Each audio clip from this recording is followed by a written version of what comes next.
Hey, did you do a thing, Chris, for the whatchamacallit? Hey, For this the Swing intro? Dave, call this I guess number not. back. I need $25 for this walk around sit down chair. Production. Been around the block. Been around the block.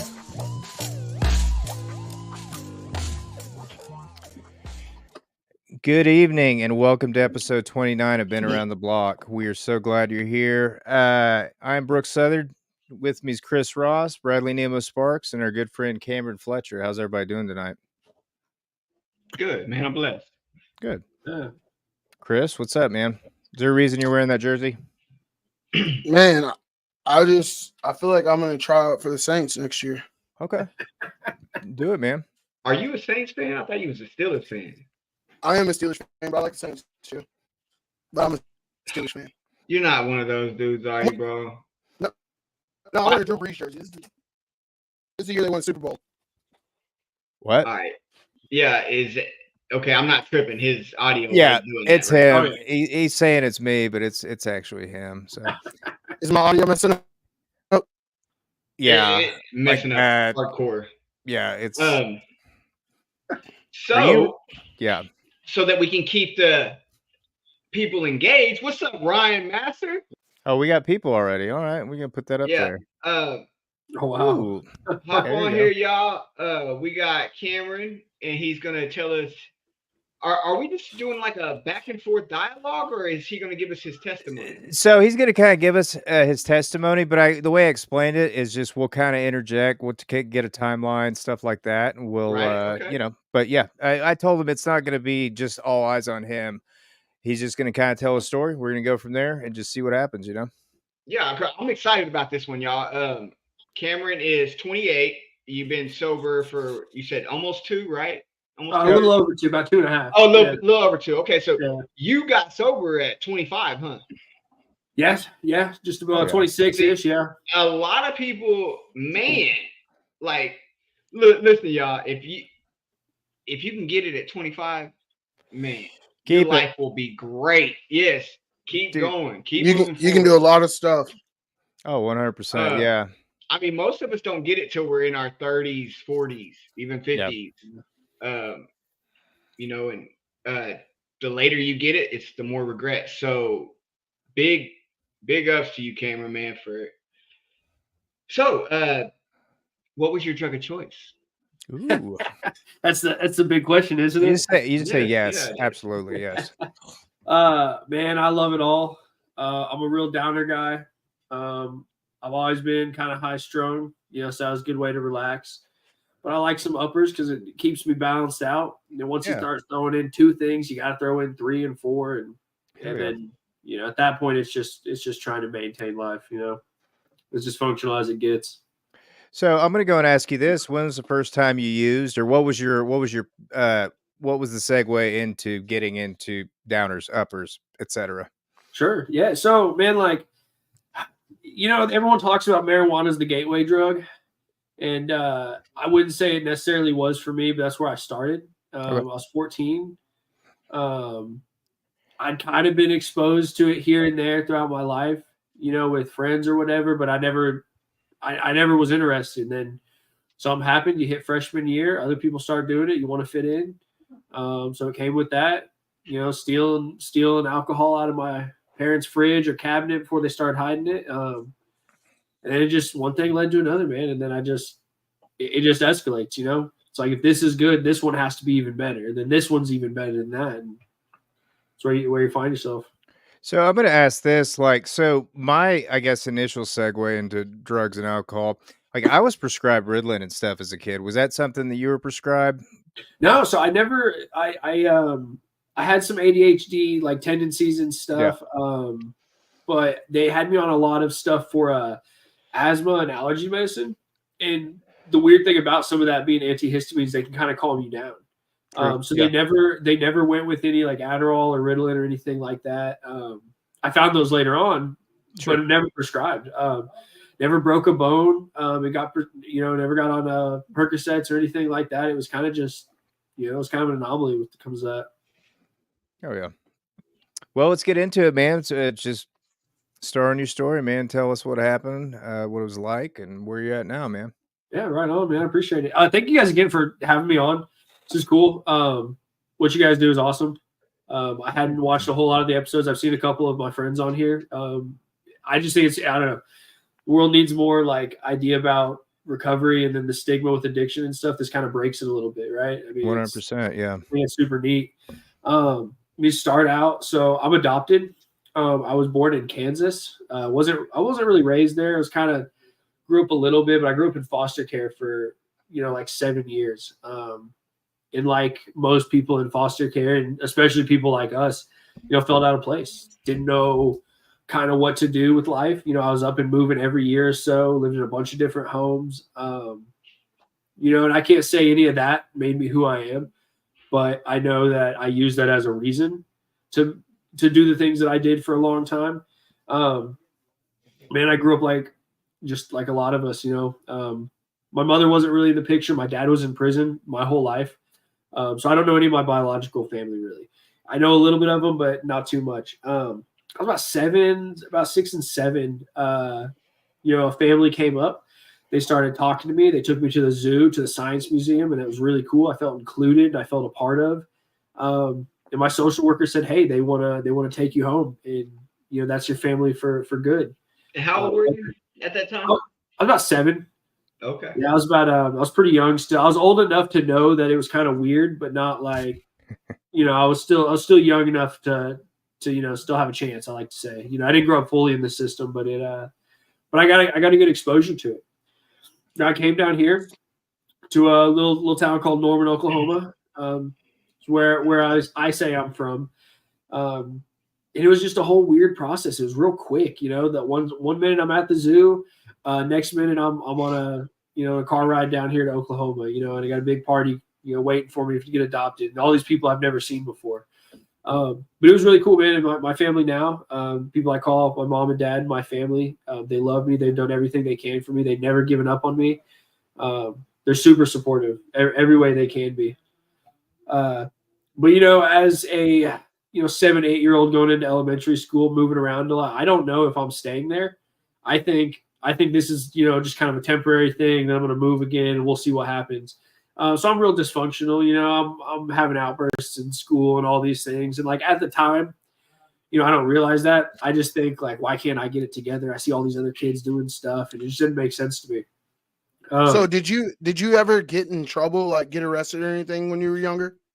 So yes, a little bit later, about in high school, I did. It was all minor stuff. I only got arrested one time when I was a minor. All my real escapades started after I was 18, so I didn't plan that very well. If I was smarter, I would have done more. I got caught at school, a little bit of pot, and that's a really big problem when you're at school. And to me, it wasn't a big issue, which I think kind of showed more of a problem. I stayed out of trouble for a long time. It was mostly just getting in fights, talking back, being disruptive. I had a big thing where like I wanted to be the class clown in the comedy because people like me. They're not gonna like worry about all the other problems I have. So it was a lot easier to fit in that way. That was a big part of it. We get into like middle school and high school and stuff. Like the kids that I fit in with were the kids that were smoking pot, skipping school, getting into some trouble and stuff. I wasn't big on stealing, so I didn't really. That kind of put me off on a lot of it. But it was guys that wanted to do what I did. That's kind of why I got exposed to it. When I was really young, I saw my cousin. My cousin is not like us. He liked to party a lot when he was in his early 20s and stuff, but he kind of grew out of it. But I saw him smoking pot when I was in 5th grade. And that was my first exposure to it. But even then I was like, no, I don't know what any of this is. I don't want any of that. But when I got into high school, it became natural, started with smoking pot. And I thought I was really smart, as a kid. And anything that I was going to ingest, I wanted to look up and research and stuff. So about when I was like 16 or 17, I got exposed to like pills because pills are really easy to find in high school. Apparently, it's a good, easy medium between that and anything else. So I was looking up if I take Xanax one day and then I take Adderall the next day, I'm not going to get addicted to them. But what ended up happening was I took them every other day for, like 2 months straight, and then just became dependent on both. But that legal issue, when I got in trouble, got caught a little bit of pot at school and stuff, they drug test you.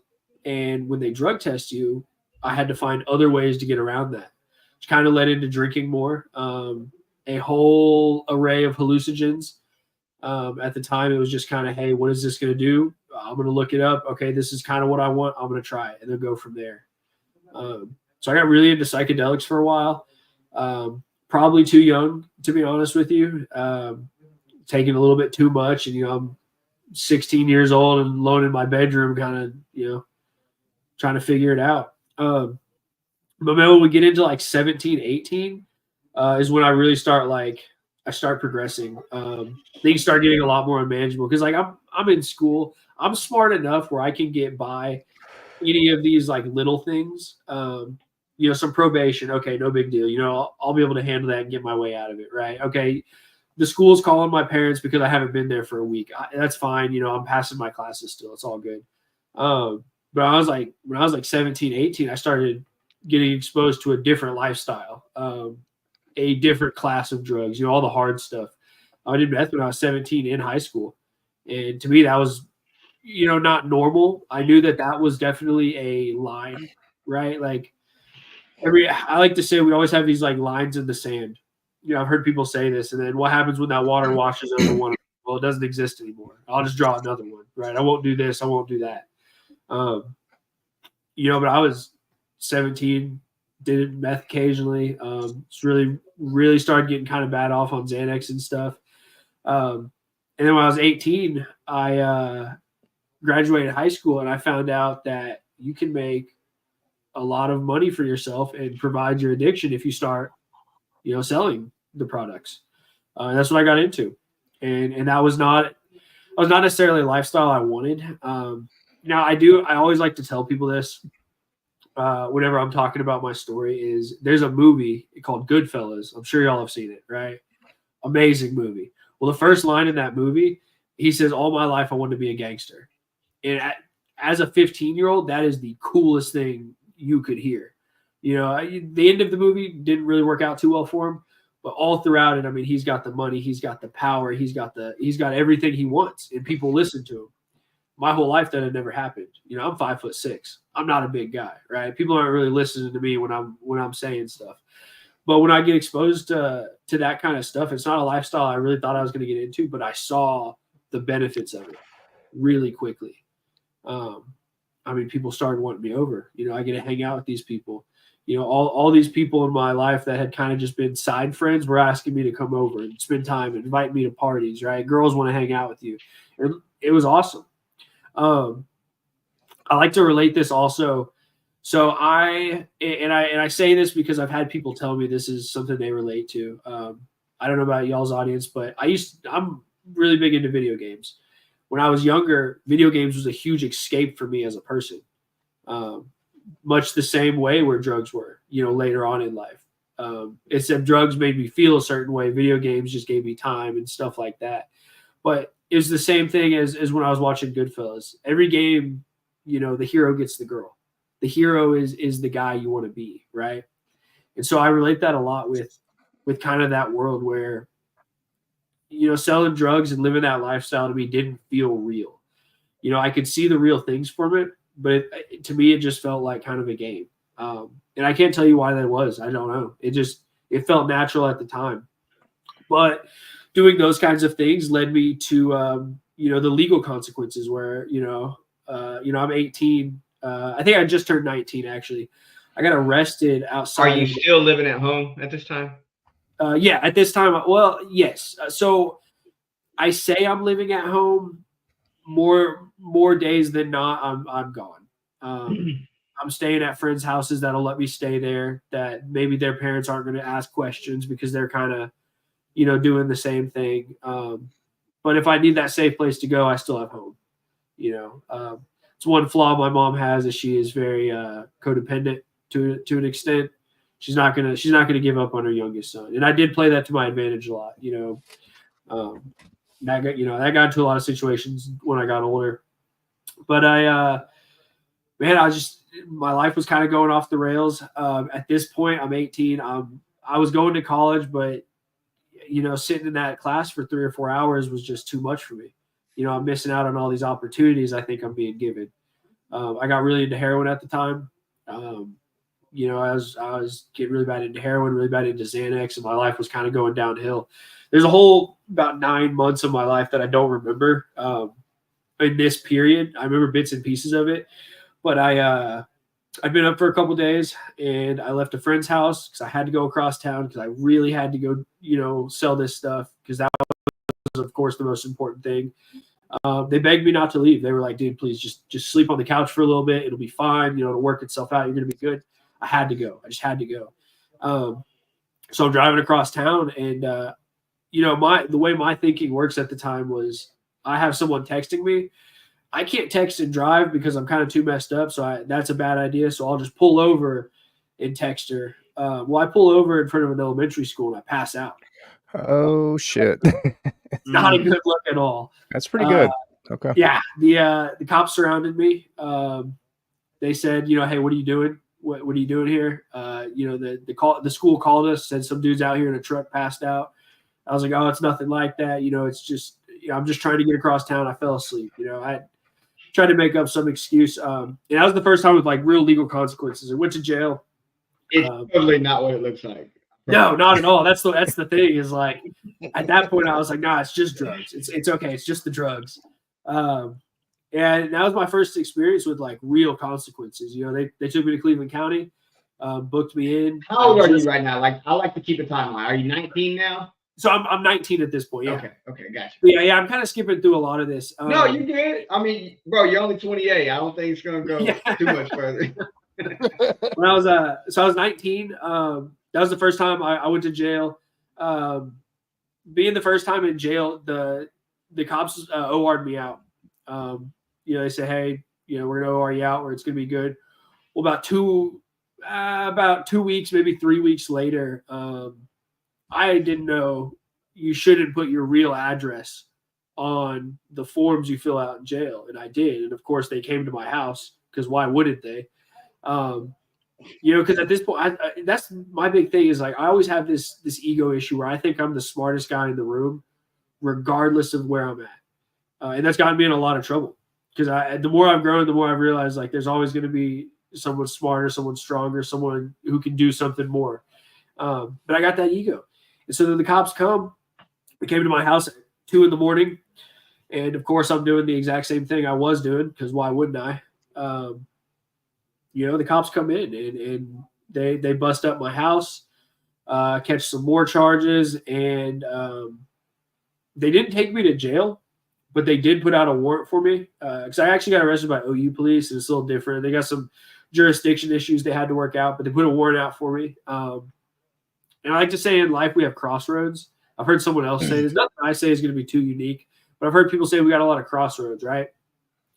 I can easily not turn myself in and I can do all this stuff and keep going until the rails fall off. Or I can go turn myself in, face the consequences, and we roll from there. And so I go and turn myself in. Somehow I get OR'd out again. I had my whole family there. So that's another point where I tell you my family has not given up on me, and I'm super grateful for that every day. They all showed up, and the judge asked my mom, hey, if we put him in here, are you just going to bail him out? Is this just going to be a waste of time? So he OR'd me out. This point, I had to move out of the house I was living in. I had got a house for about 6 months after I turned 18. So I was out of my parents' house for a little bit. They said, hey, we're going to keep him at the house. I essentially was on house arrest, didn't have an ankle monitor, but I had a curfew, everything like that. And in this time period, right after I catch my charges, before the next, kind of stuff in life happened, I was exposed to my first 12-step meetings, my first glimpse of recovery. It was super awkward. It was super strange. I'm a 19-year-old kid walking into these rooms with people I can't relate to. They're not like me. Hey, I get it. You guys have these problems, but mine are all over here. And Terminally unique. Yeah. Oh, 100%. Yeah. Yeah. Yeah. I'm the only one with my problems. Yeah. As I've learned, most of those people have been in the same situations or, similar, if not. The DA, this whole time I'm going to these places. I'm getting a paper signed. I'm saying, hey, I'm doing everything I'm supposed to be doing, except the one thing the judge really doesn't want me to do, and that's continue to get high every single day while I was on. It wasn't actually pre-trial release, but it was pretty close. Every single day I was getting high. Every single one. My lawyer was doing their best to try to keep me out of jail, and I was just making it as hard as possible. Because in my mind, doing the things that I was doing, living the lifestyle I'm living, has certain consequences. I grew up knowing that my biological dad was in prison. So, hey, maybe it's my time to experience that, right? And I couldn't tell you why I came to all these conclusions, but that's just what it was. I didn't want to stop doing what I was doing. A couple months into all this, I'm going to court for sentencing. The whole time the DA has not came off of they came down from their offer, but the final offer was RID, which RID is basically adult boot camp. What's RID stand for? So it stands for Regimented Inmate Discipline Program. Okay. It's kind of a work camp. It's more boot camp style. It's supposed to give kids like me at the time and other younger adults, 18 to like 20, kind of a second chance to reform kind of thing. Exactly. Like there's still consequences. Like Sure. You're still going to have to go and do this time, but if you do the time, you're good. And, you'll have some lesser consequences down the road. Because that was all the judge was giving me. That's all I thought I was getting. While I go to court, turns out it's at Bill Johnson, right? Yeah, it's at Bill Johnson's now. Yeah, I was there in 2011 and 12.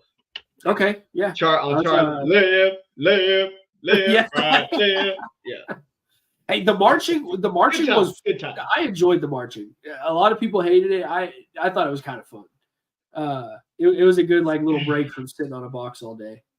I go to court and the judge says, "Hey, if you can pass this drug test, we're going to give you an out of custody program.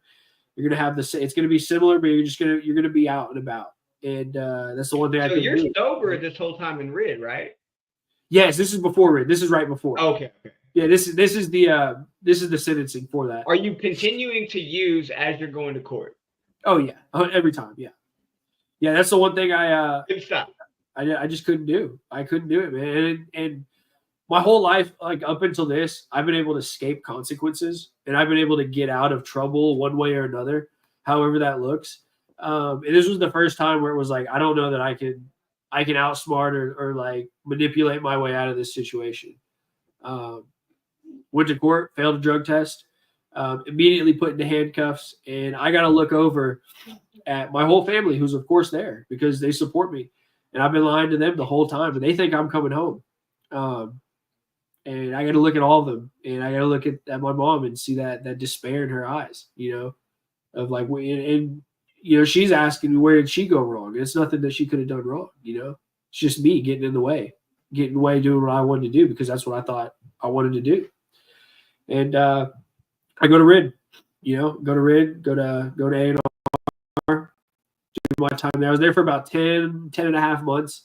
And at this point, my using had definitely progressed, but I'm talking to guys that are my age, so I'm 19. I think I may have been 19, 20 because I turned 21 while I was there. So maybe I got it off by a year. But I'm looking at guys, they're way worse than I am in my eyes. They're doing all these crazy things over here, and I'm just selling a little bit of drugs and, doing a little bit of heroin every so often. That's not that crazy. And so this is like when I start to realize that, okay, maybe my life's dysfunctional. Maybe I don't have as much like control over things as I think I do. And I make that resolution to myself that a lot of us have is where I'm going to leave the meth and the heroin and all these pills aside, but like I can still drink and smoke a little pot. That's going to be fine. I had at this point, I had a legal drink. I have a DUI and I haven't had a legal drink. So I think I'm owed it. And I get out. I get out and I come back home and nothing changes. How is it going to change, right? I'm right back in the same situation. Allowed to live with my parents. So life's going real great. I'm 21 years old. I'm living at home with my parents. Got my luxurious job back at Burger King because they said they were going to hire me back. And I think I got these big dreams, these aspirations. And the first week to 10 days, I'm out at bars, drinking with people, doing that stuff. You're 21. I mean, yeah, exactly. Right. You're up. It's owed. Yeah. I mean, I get I'm that. allowed to do it now. Yeah. So I feel like I'm owed it. Yeah. And I'm out there doing all that stuff. My mom's sitting at home worried because she thinks I'm right back doing the same stuff I'm doing. Of course, working at Burger King is sorry for the people who don't know this, but most of your Burger King employees are ex-felons, and they make a mean Whopper, and that's kind of I'm sure what most people know that. If you didn't, I'm sorry to break that to you. They're still good food. That's why it tastes so good. I mean, yeah, exactly. And so the people working at Burger King, man, are kind of like me. Some of them are trying to do right, some of them aren't. And I have a really good way of finding out who wants to do what I want to do. So I'm right back in it. It's like I've been out for a month, 2 months. And I'm right back in it, hanging out with the same friends, doing the same stuff. And I'm trying to use a little bit of that cred I got from going to RID to kind of further my position and all that. Like that's a real thing, right? But I thought it was. And that's what I did. So I get right back doing the same stuff. I got kicked out of my parents' house. Finally, they kicked me out, which was 100% the reasonable thing to do at the time. I was super mad about it because they caught with the stuff I had at the house. And so I'm like bouncing around from place to place, sleeping at my buddy's house. He wouldn't let me. I wasn't supposed to be there, so I had to sleep behind the couch next to a wall so that if anybody came in, it didn't look like I was there because he was staying with his parents because, of course, we all were. And my life's, manageable, right? I'm managing my life because I have somewhere to lay my head. Because I have a scale that I just kind of tick away at every time. I have a job. Okay, I'm paying my fines. It's good. That's manageable. Well, I lost the job, but maybe I'm still making some money on the side. It's still manageable. It got to the point where I'm sleeping outside. I can't even sleep in his house. I'm sleeping in his car in the middle of winter so I don't freeze to death until he wouldn't let me sleep there anymore. I'm sleeping in a park. And I'm running out of excuses how this is manageable. I got a backpack full of, 10 years to however long, and I'm sleeping in a park, and I think my life's going well because I can make just enough money to survive the next day. And that's as dysfunctional as I've ever been up until this point. So I start running out of options. I start kind of running out of hope. I have a little spree here where I go to detox about, 4 times. Same thing every time. I'm gonna go to detox. I got this whole timeline, all these goals set up, all this stuff. It's gonna be awesome. And then what happens when I get out? Well, I don't do anything. I do nothing. I go right back to the same places. Maybe I get a week at my parents' house. Maybe I can stay at this guy's house because I got all these schemes I'm working up in my head. But I don't want to get sober. It's just not in the cards at all for me. I didn't have anything I was looking forward to. Every day was just how can I survive enough to get to the next day so I can get high again. And then I'm going to keep doing that. And I'm going to keep doing that until I don't know how long. Yeah, I really just didn't know if I was going to make it to 28. So every day now is pretty cool because it's all just a blessing. But I go through that for a while. I get a couple periods of sobriety in here, maybe a month, maybe 2-3 months, whatever it looks like. Maybe I wean off the hard stuff. I'm just smoking weed so I can kind of convince people I'm doing all right. And my mom, as nice as she is, helps co-sign on an apartment and get this apartment. And things are going really well for about a month or two. And then it goes downhill bad. Because I'm not doing anything to keep this. How old are you at this time? Oh, I had been about 23. I had been about 23, 24. So you're 23, 24. You've already been homeless. You've already You've already Good. got a DOC number. Yeah. I'm sure failed relationships. Yeah, the few I had, yeah. Definitely Okay. never went my way. So, and you still think you can control it? Yeah. Well, yeah, to a degree. I can convince myself some days. The better days, I can convince myself I got it under control. The day I get a job, the day I'm like, hey, maybe I've it's got not too this. bad. Yeah. I'm still doing these like real life things that people are doing. I got a quick question. Yeah. Whenever you were getting in trouble, did your parents ever go against each other? Because like sometimes people's moms, they want to save them and they want to continuously do things for them whenever they're going through all this stuff. And then you have the dad who's like wanting to be a little more rougher and just let them learn their lesson. Yeah. Man, I don't know. To be honest, my dad is a very quiet, more passive guy. He's always like been the kind of guy where like he doesn't say his emotions, but he kind of shows them. He shows that he cares about y'all. He's not a man's man. He's not trying to be all tough and stuff. He's been a very passive guy. I think he's always been supportive too. My mom's always been the more vocal one. And in fact, I think sometimes it's been opposite where my mom would answer my calls, but she wouldn't do anything for me. My dad, hey, I need to ride across town, and he'll come pick me up. I think just to see me, just to know that like I'm doing somewhat okay. So I think it's been the opposite for me. When my mom started getting a lot tougher, and my dad was willing to. My dad is also just a real nice guy. I knew if I needed to convince someone to give me some money, it was him. So he was just just how it went. Man, I get that apartment and I hit bottoms I didn't know could exist. Trap door.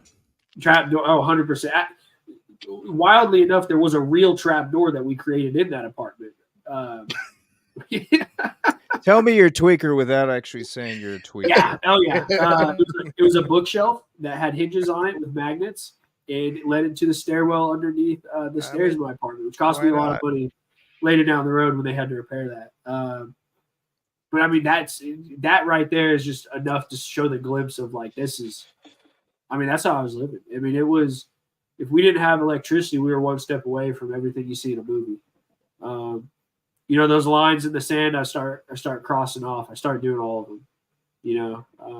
I'm putting needles in my arm. I'm stealing from everybody I can. I'm just, my life is absolutely at this point unmanageable. And I can finally start to see that. I didn't have a lot of consequences in this time, which is just baffling to me, how that didn't happen. This was the point of my life I was probably least happy with while I was doing it. I started just being a person I didn't want to be, stealing from everyone, breaking into houses, all this stuff. And that's not who I am, at the core. But that's who I needed to be at the time to keep this stuff going over here. With all that, I got exposed to, the real grimy side of hard drugs. The people that have no problem hurting you or anybody else, if you cross them. And like, that was not something I was used to. So I get into that whole lifestyle for a little bit. Ended up getting evicted, as people do when they're living that kind of lifestyle. And I get bailed out again. I say bailed out. I really don't think it was bailed out too much now. But I got that opportunity. I ended up in the hospital. Right before I ended up in the hospital, I was getting evicted anyway. And my parents and my uncle came over to my house and had to see the way I was living, which is something I would have never wanted them to ever see. The life I have over here is completely separate from the life I pretend to be when I'm with you guys. But they came in there and they saw just how disgusting, how terrible it all was. They said, hey, look, if you're finally, they've been trying to get me into treatment for a while, but it's just, I wasn't ready for it. So there's nothing they could do. Every time I'd refused, they offered me a chance to go to treatment. So I go to treatment, mostly because I have nowhere else to go. My life's looking pretty grim at this point. I know that I'm powerless, but there's still that thing that comes back every time. That was like, well, maybe if I just did it different, maybe if I just did this instead of this over here. And I couldn't manage anything either. It was just that was gone. So I go to treatment. First time exposed to treatment. I'm quickly finding out how far down the scale I've gone compared to everybody else. There are a couple people that are like me as far as the severity, but most people are not. And so even in treatment, I kind of feel different, right? It's just So did you go to treatment in Oklahoma? I did. So I went to a place out in Tecumseh. Oh, Country Road. I did. It was under a different name at the time, but yeah, that's where I went. What was it called? It was called Avenues. Okay. Avenues to Recovery. Yeah. I had a gentleman help me get in there. He'd actually been texting me for about a month before I went in there, and I thought it was a scammer. I didn't really understand what was going on. Hell yeah. But man, I go in there. I go into treatment. I'm about 130 pounds. I'm skin and bone. I'm frail.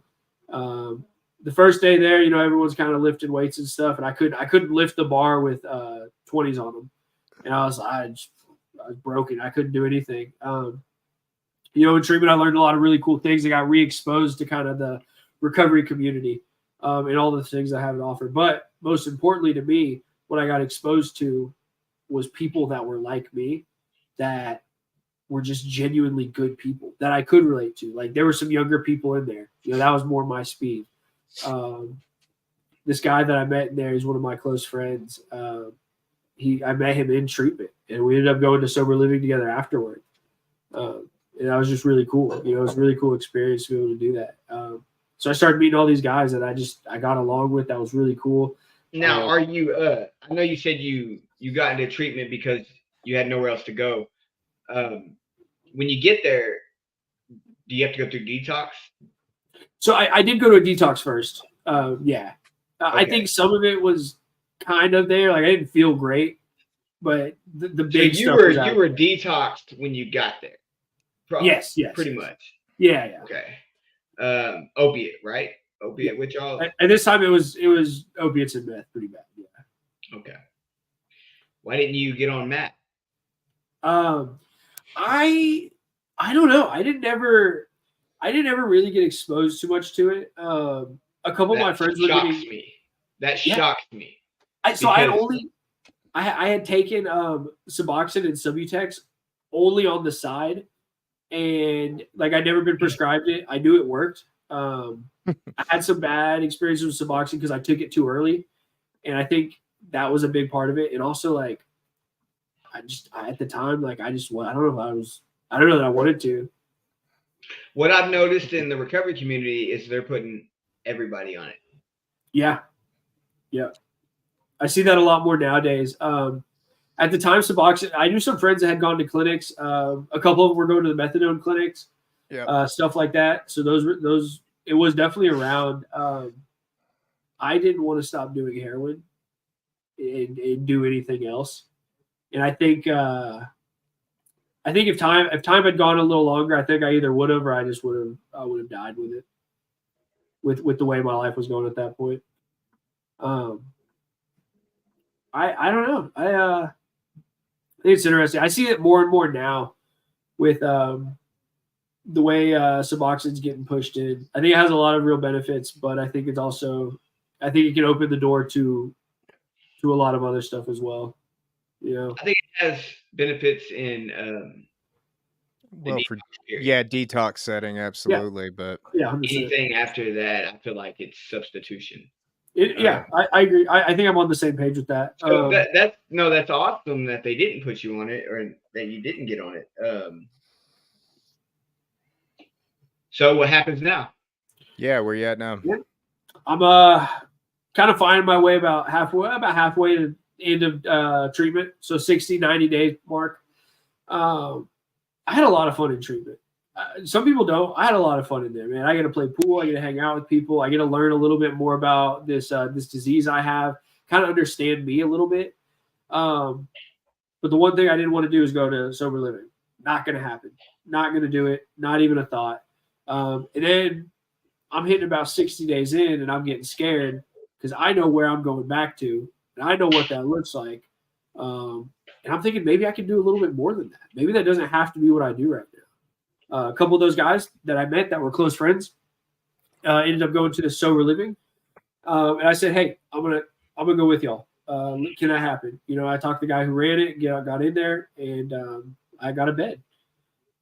It was a whole lifestyle I was not used to. There were a lot of rules, a lot of curfews, a lot of things I was not a huge fan of, but I put up with because I really didn't have anywhere else to go. And again, I was exposed to that the brotherhood, meeting guys that I could relate to. It was really cool. And as I tend to do a lot in my life, it gets really good. It gets good too quickly. I get a car. I hadn't driven a car up until this point. Well, I hadn't driven a car legally up until this point since I was 21. And at this point, I'm about 24. I'm about 24 at this point. It's about 3 years, 4 years. About that long. I hadn't been driving legally, so I get a car, get a license. I have a job. It's not a great job, but I have a job. I'm starting to do all these things, and I think it would be a really good idea to just do a little bit of heroin on the side. I've earned it. I hit my 6-month mark. I'm feeling real good. And so that's what I do. And it did not take someone like me that long. I was about 18 days and I was sleeping in OU Student Union during the winter. And because I knew the students weren't there for about 2-3 days. And then I got locked out one night and it was like 15 degrees outside. After I had just walked all the way across town trying to convince myself I could still do things differently in my way. I find myself back in treatment again. This time in treatment, I find myself out in Sayre, Oklahoma. Very good place. And I learned a different side of recovery that I'd been exposed to, more of a spirituality side of things. And I wouldn't say that opened the door and just changed my world altogether overnight, but it did give me a good look at what this thing's about. So relapse was part of your story. For me, it was, yes. Yeah. Okay. And I will say, I don't think it has to be at all. I think for me personally, it was. I think some people do it one time and that's it. And that's awesome. I get really in my own way and start trying to run the show again. And that causes me pain. And that was my experience with it. Yeah. Relapse was a part of my story.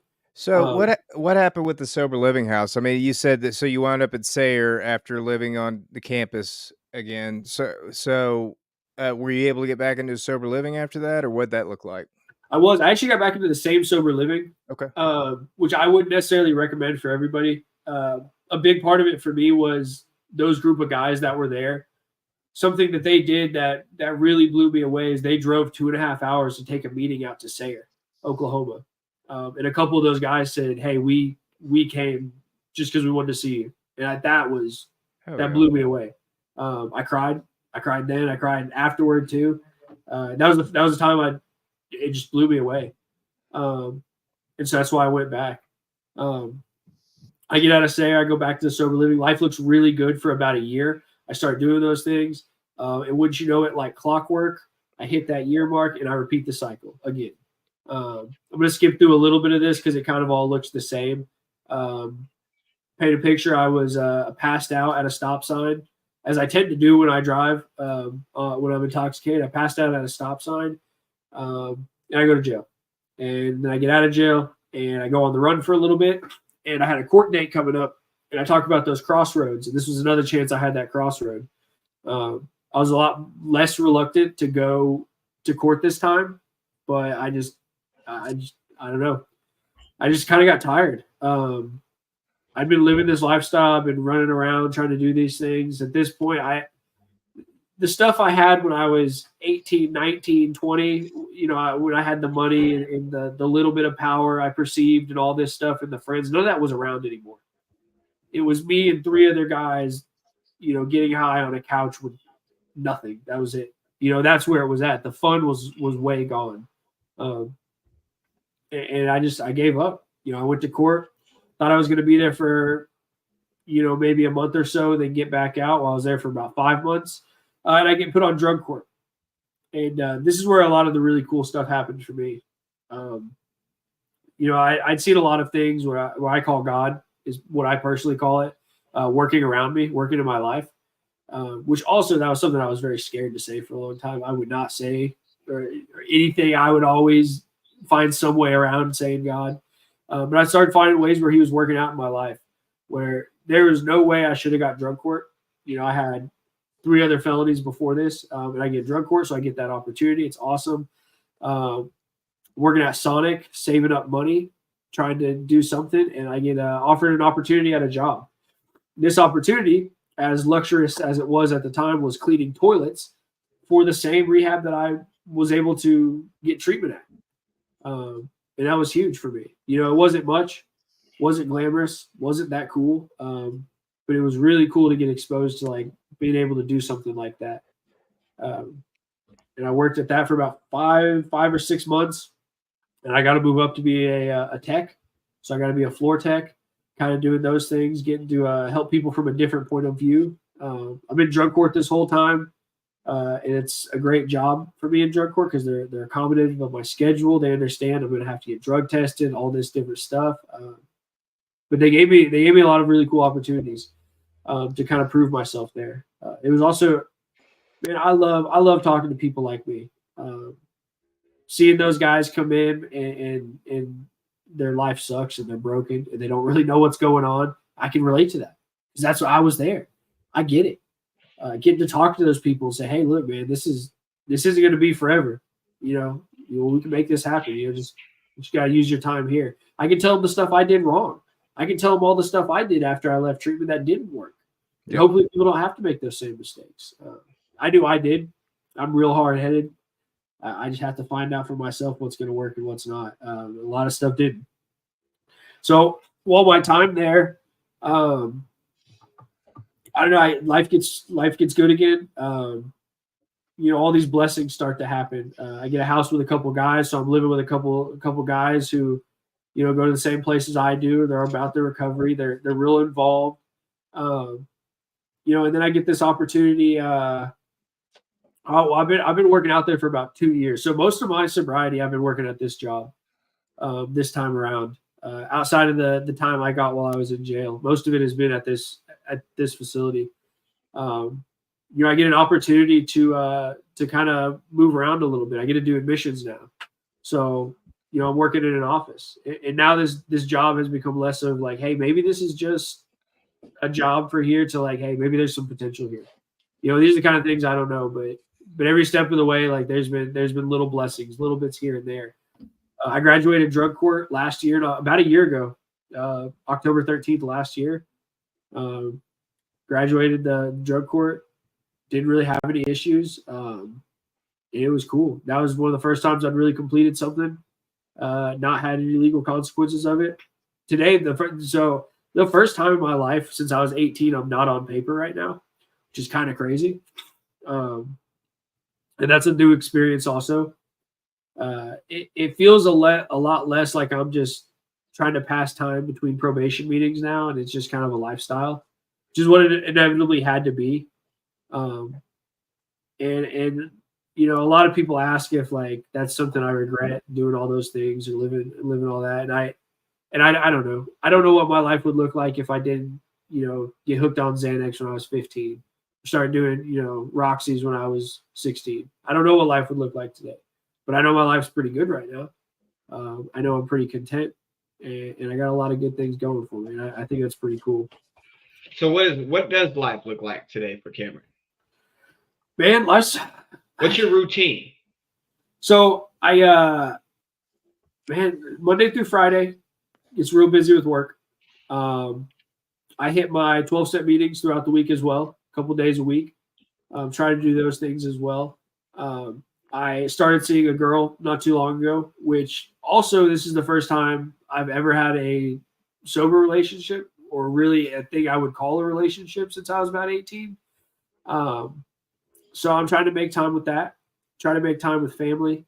Every other Tuesday, I get to go out there, have dinner with my grandma, my parents, my brother, which blows my mind because I've never been able to do a lot of that stuff.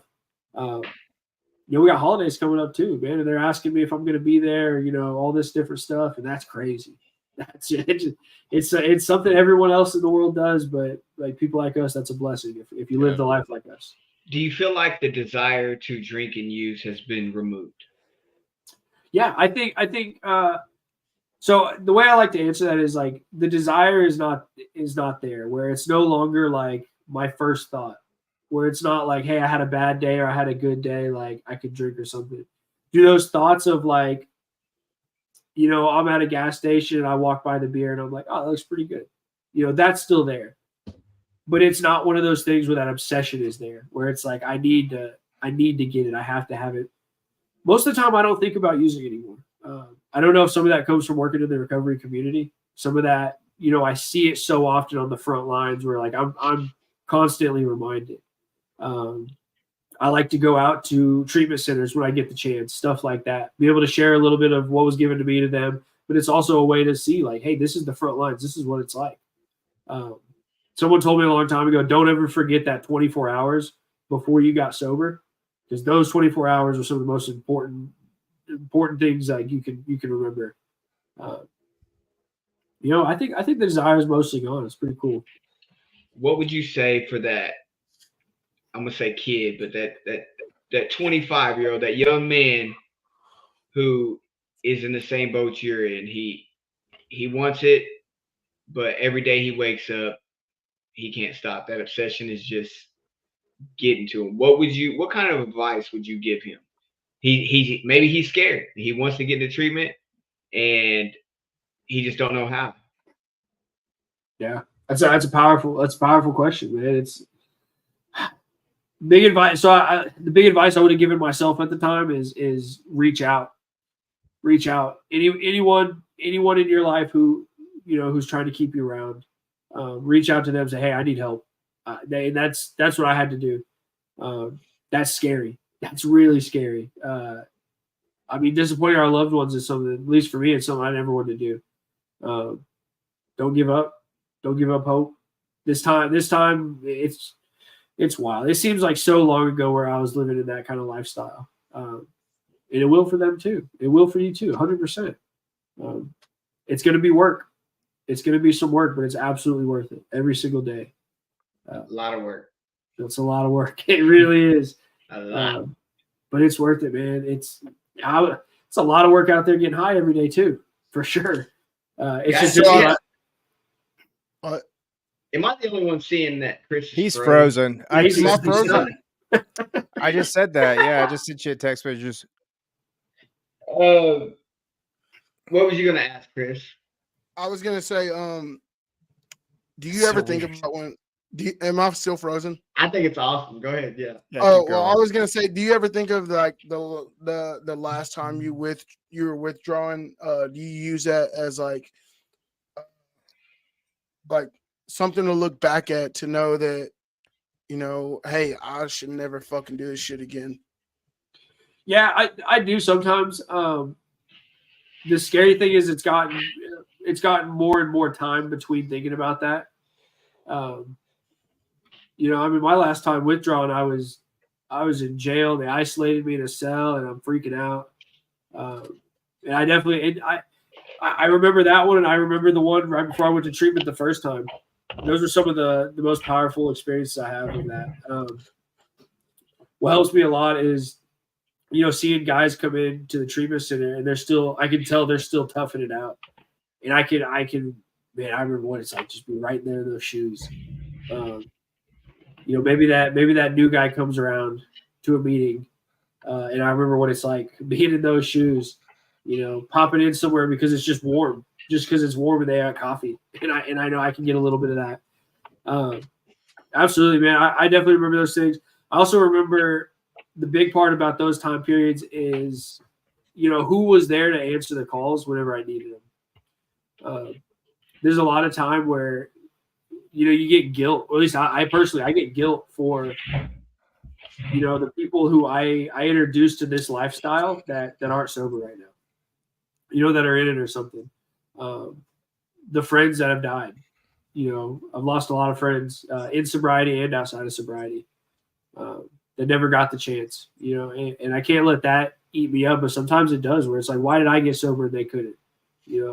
I know they see me doing this. I know I've told them a little bit about this. Like, why am I the one who's sober now and my life looks good, but I see that that kind of stuff will eat me up. But as other people, whenever I've relapsed, like the best example they had was just doing it and just living their life, and they picked up my call whenever they were there. Every time I called, they picked up. They didn't lecture me. They didn't do nothing like that. They just wanted to be, hey, if you want to do something different, you know where we're at. That was really cool. That was a huge part of it. So let's go and jump on to the question. So what are the dreams that you're chasing right now in your Man, life? big dreams I got right now. As far as like a financial side of thing, I'm gonna do financial and personal. Financial, I want to be stable. I'd like to buy a house at some point. It's very difficult right now. I want to just be stable when it comes to that. I don't need all the big fancy stuff, anything like that.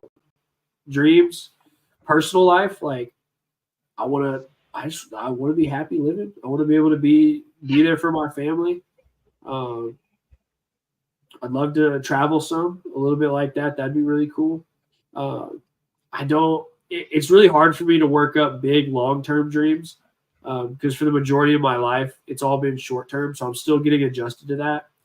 I can set goals out for a year, 2 years now, and that's pretty cool.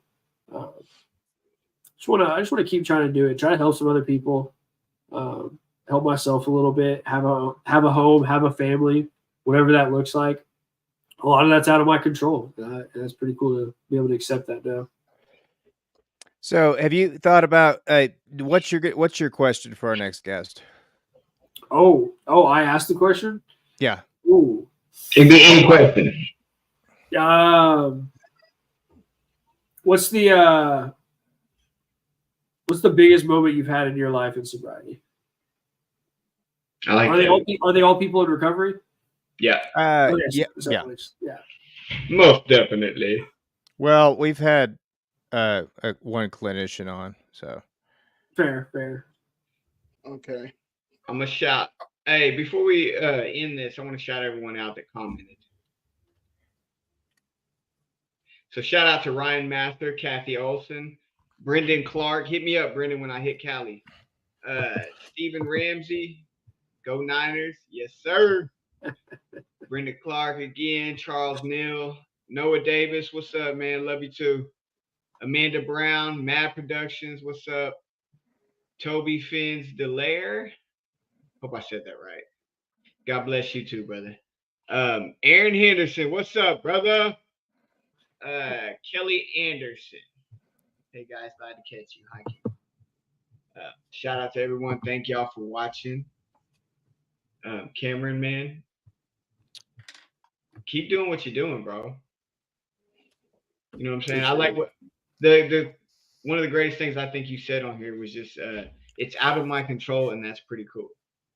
Yeah. You know what I'm saying? Like that to me, that's surrender.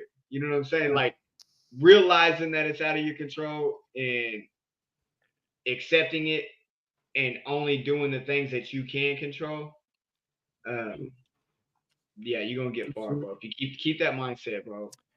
That right there is cause it's gotten me more peace than anything else. And it's wild how it wasn't overnight either. Yeah. None of this was overnight. It's just one day after the other. You know, I was reflecting back the other day, and I thought I was like kind of upset on some stuff that's happened. Man, this year's been really test. It's been a big test for me, and you know, I just said thank you, God, that it didn't work out the way I wanted it to. And that 100%. to me, that's a powerful prayer. Yeah. You know, like because I could be upset, and that ain't gonna get me nowhere. You know, so just accepting it for what it is and just trusting. Dude, that God knows better. Dude, it's why I was having that conversation earlier today with somebody about that and reflecting on that 95%, 97% of the time, it wound up being 100 times better than whatever. God was just protecting me. Yeah. Most definitely. And it's like most of the time, in my experience, when it doesn't go my way, it's there's a reason. Yeah. Yeah, my plan for my life, I'm not I can't see it through God's eyes. And Well, it may not be big enough either. Yeah. so faith not by sight, right? You know, Hell yeah. walk by faith, not by sight. That's Yeah, powerful. man. Cameron, dude, we really appreciate you coming on here, dude. This has been good. I really enjoyed your story. And yeah, man, like Nemo said, man, just keep doing what you're doing, dude. This is good shit, man. So any closing thoughts, Chris? Are you gonna freeze up on us again, or Am I frozen? kind of? No, Cameron, I really appreciate it, man. I know it was like last minute, and I walked up to you the other day and I was like, hey, I need you to do me a favor. He was like, you're so lucky right now. And he told me he'd come through. So I really appreciate it, man. Hell yeah. Absolutely. Well- Thank you guys all again. This is awesome. thanks, Appreciate man. you letting me be on. You guys are doing a lot of cool stuff too. I appreciate I love that, seeing man. it. It's fun. Yeah, definitely trying to take the stigma out of it, man. You said it perfectly earlier, man. So thank you for joining us. Like I said, we'll be following up with you probably. We got to get the rest of our year booked out, but we're going to be doing a follow up with every guest. So we're Cool. looking forward to it, man. So Right on. thank you guys for joining us on Been Around the Block, episode 29, not 19. And we'll see you guys probably next week, something like that. So, Yeah. all right. Thank you guys. We'll be back next week. Dave, call this number back. I need $25 for this walk around sit down chair. Production. Been around the block. Been around the block.